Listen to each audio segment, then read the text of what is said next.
Kevin Crouch here, South Metro Weather. I'm here with Bahama Plumbing, and these guys have, I can speak personally, you guys had a tech that went out to my father-in-law's house and really were a big help there.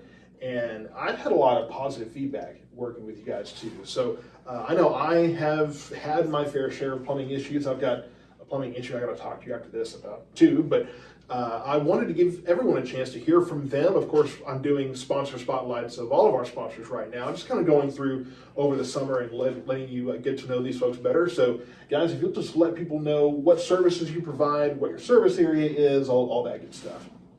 Well, like you said, thanks Kevin, we are Bahama Plumbing. We proudly service Ellis County and all around the Dallas-Fort Worth Metroplex. You can go onto our Facebook page or our not our Facebook page, our Facebook page and or our website, and see what areas we do cover. They're all listed in there. Family owned and operated. We have over 40 years experience between the two of us. Any of your plumbing needs minus septic systems. And I've got one of those too, and those are, yeah, I envy folks that have city plumbing as opposed to a septic system, because the septic system is, to me, it's just one more thing. You know, I've done some plumbing on my own, just minor stuff. And man, you know, plumbing is one of those things that we really take advantage of. And you really don't know how crucial it is to your everyday life until it stops working. And man, everything's disrupted. For sure. So, you know, it's a great thing to, you know, have a reliable company locally, you know, that we can work with. Now, I'll ask you guys this, and this is kind of a question that we always ask our sponsors, is kind of how it relates to the weather. We were talking a little bit before this, that we'll do another segment like this closer to winter, because I know that you guys are thinking about that, pipes busting and that kind of thing. But let's talk about summer. We are getting into a string of high pressure, hot days, and don't shoot the messenger, but we're going to be there for a while. So we were talking a little bit before this on how the hot weather can actually cause plumbing issues as well. In the summer, the ground gets so dry that it shrinks, and then when we start getting excessive rains, the soil starts expanding, which that's how you get broken pipes, water pipes, sewer pipes, from the ground shifting because of the dryness and then the wetness.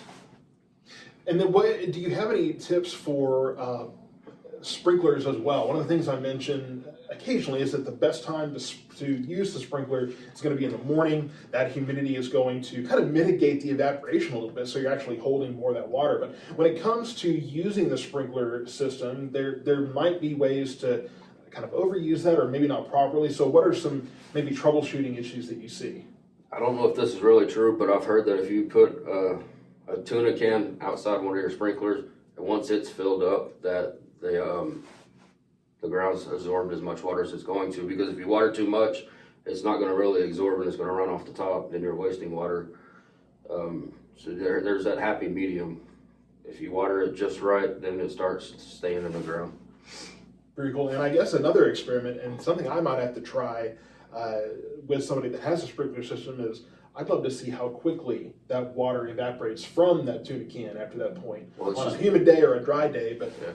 Oh, yeah. as it's sprinkling? Well, yeah, because once you've sprinkled, you know, one of the things that, and I've talked to farmers about this too, is, you know, they're trying to get rainwater in the ground and that kind of thing. And a lot of the time, you have a quick summer shower and then it's just really dry afterwards and it almost all evaporates. Well, they're telling me that the humidity is kind of helping mitigate some of that evaporation some. So, but, you know, it is important to think about that too, and especially in the summer, like I said, we get these periods. We've been lucky this summer so far, but we do get those periods where you get a quick rain and then it's suddenly dry again, and yeah, the ground is kind of, and you see that with your foundation and other things too.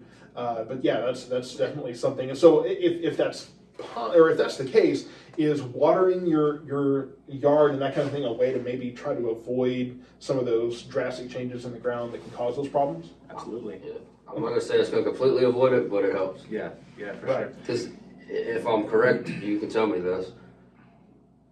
when it's been drought for so long, then we have potential for floods because the ground's so dry and it can't soak in, correct? That's absolutely right. So that's the thing is, you know, when we have a long drought and you get a big rain, people are all excited, but us weathermen, we're a little bit nervous because yes, when the ground is cracking and dry, it's not just going to immediately soak it up like a sponge. It's going to take a second. It's going to take a while for the ground to wet, and then it starts to absorb it. So yeah, that's the thing is, so I guess if nothing else, consistency is key there. Consistency is going to help instead of those radical changes in the soil. That's why it's good to have the rain-freeze sensors on your sprinkler systems, because they won't shut off they'll shut off, the rain-freeze sensor will sense the rain as it's raining, but then once it stops, if let's just say it stops at 2 o'clock in the afternoon and your sprinklers go off at 2:30, your sprinklers are going to go off again at 2:30.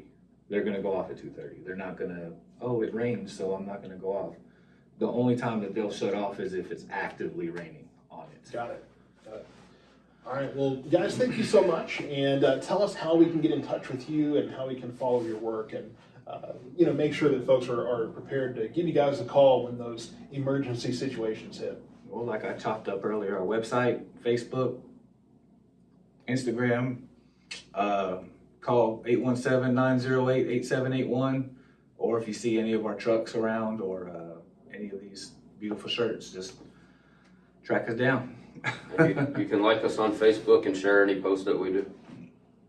Perfect. And we'll have you guys tagged here as well. So thank you so much, guys, for joining me. And I hope that you'll go follow the Facebook page and keep their contact information. You know, one of the things that I tell folks with the roofing company that I work with is put the number in your phone now so that if an emergency situation comes up, and like I said, plumbing, it's fine, everything's great until it's not, and then suddenly you need it fixed fast, right? So put the number in your phone, Bahama Plumbing, put that number in.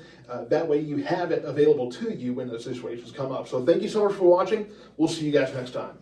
Thank you. Thank you.